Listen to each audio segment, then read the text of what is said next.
दुनिया को अपनी इनविंसिबल नेवल पावर से डराने का दावा करने वाला अमेरिका आज खुद अपने बनाए झूठ के बोझ के तले दब रहा है। वॉशिंगटन के वॉरमॉन्गर्स हर रोज वेस्ट एशिया से लेकर फार ईस्ट तक सॉवरेन नेशंस को धमकियां देते हैं, लेकिन ग्राउंड रियलिटी क्या है? रियलिटी ये है कि जहां एक तरफ Pentagon trillions of dollars waste कर रहा है, वहीं दूसरी तरफ उनके multi billion dollar super weapons समंदर के बीच बिना पावर, बिना बेसिक फैसिलिटीज के स्ट्रैंडर्ड हो रहे हैं, कमजोर हो रहे हैं। साउथ चाइना सी में यूएस नेवी के गाइडेड मिसाइल डिस्ट्रॉयर यूएसएस बेनफोल्ड का 4 दिन तक पूरी तरह पैरालाइज रहना, और इससे पहले यूएसएस अब्राहम लिंकन जैसे एयरक्राफ्ट कैरियर्स पर फेल होती लॉजिस्टिक्स, ये कोई आम टेक्निकल फॉल्ट नहीं है, ये वेस्टर्न मिलिट्री हेगेमनी के स्ट्रक्चरल कोलैप्स और ओवरस्ट्रेच्ड इंपीरियल एम्बिशंस का डायरेक्ट सबूत है। पहले समझते हैं कि उन कंटेस्टेड वाटर्स में आखिर हुआ क्या, जहां यूएस जबरदस्ती अपनी मिलिट्री प्रेजेंस फोर्स करता था।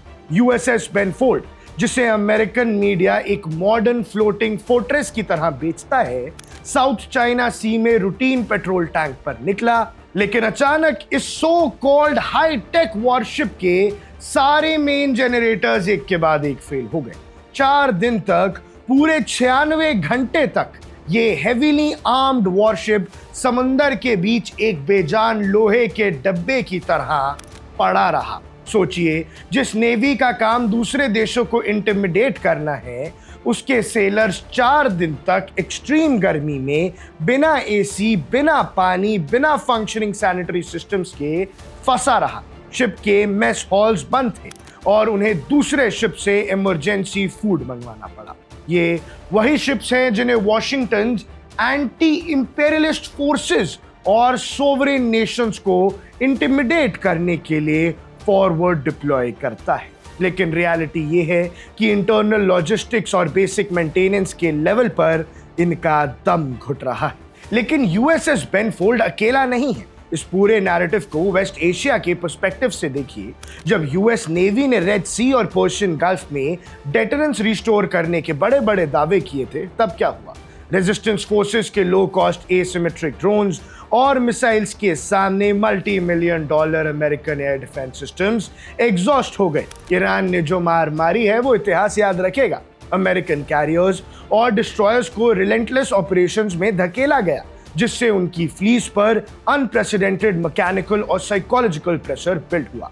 इसका डायरेक्ट रिजल्ट सामने आया जब super carrier USS Abraham Lincoln पर डिप्लॉयमेंट के दौरान severe supply chain issues, contaminated water और सीवेज ब्रेकडाउन की रिपोर्ट्स लीक हुई थी। यानी यूएसएस अब्राहम लिंकन और जेराल्ड फोर्ड को तो ईरान ने मारा और बेनफोल्ड का हाल अपने आप ही खराब हो गया।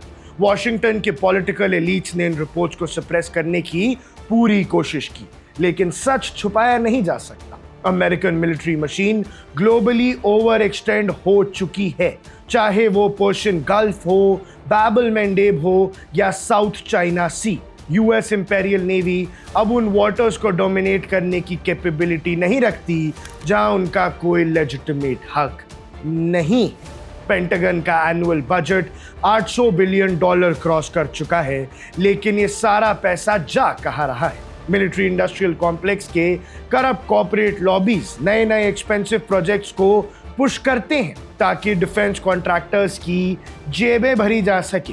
पूरी दुनिया में जंग छेड़ते हैं ताकि पैसे कमाए जा सके, लेकिन ग्राउंड पर जो एक्टिव फ्लीट है, जो शिप्स कॉन्टिन्यूअसली फॉरवर्ड डिप्लॉयड है, उनका ना ठीक से रिपेयर हो रहा है, ना ही ओवरऑल अमेरिकन शिपयार्ड्स कंप्लीटली चोक है।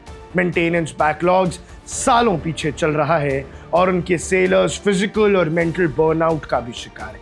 जब एक एम्पायर डिक्लाइन पर होता है तो उसकी पहली निशानी यही होती है कि बाहर से अग्रेशन और एरोगेंस दिखाता है, लेकिन अंदर से धीरे धीरे इंस्टीट्यूशनल डीके यानी खोखलापन आता है, और फिर आता है ऑपरेशनल फेलियर। आज ग्लोबल बैलेंस ऑफ पावर बदल चुका है। वो दौर खत्म हो गया जब एक अमेरिकन एयरक्राफ्ट भेजकर किसी भी इंडिपेंडेंट नेशन को झुकाया जा सकता था।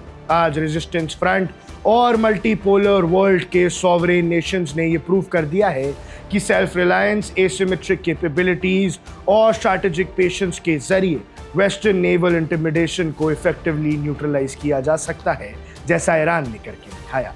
साउथ चाइना सी में यूएसएस बेनफोल्ड का हेल्पलेस हो जाना और वेस्ट एशियन वाटर्स में उनके कैरियर स्ट्राइक ग्रुप्स का डिफेंस पोस्चर में आ जाना इस बात का साफ सिग्नल है कि अब अमेरिकन डेटरेंस पेपर टाइगर बन चुकी है। अमेरिकी नेवी अब कमजोर हो चुकी है। आखिर में सवाल सिर्फ एक है कि डिस्ट्रॉयर के जनरेटर फेल होने का नहीं है, सवाल उस इंपेरियल माइंडसेट का है जो अपने इंटरनल क्राइसिस को इग्नोर करके पूरी दुनिया में एग्रेशन एक्सपोर्ट कर रहा है, पूरी दुनिया जीतने की कोशिश कर रहा है और अब अपनी नेवी खोखली हो चुकी है। वॉशिंगटन चाहे जितनी भी मिलिट्री बिल्डअप का दिखावा करे, फैक्ट यही है कि फॉरवर्ड डिप्लॉयड अमेरिकन फ्लीट अंदर से टूट रही है और जब तक यूएस अपनी हेगेमोनिक पॉलिसीज और अनलॉफुल ग्लोबल इंटरफेरेंसेस को बंद नहीं करता, तब तक समंदर में उनके इनविंसिबल वॉरशिप्स इसी तरह एक्सपोज होते रहेंगे। ऐसे में जो भी आपको लगता है, जो भी आपकी राय है, हमें कमेंट सेक्शन में जरूर बताइएगा।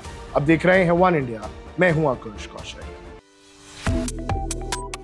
Subscribe to One India and never miss an update. Download the One India app now.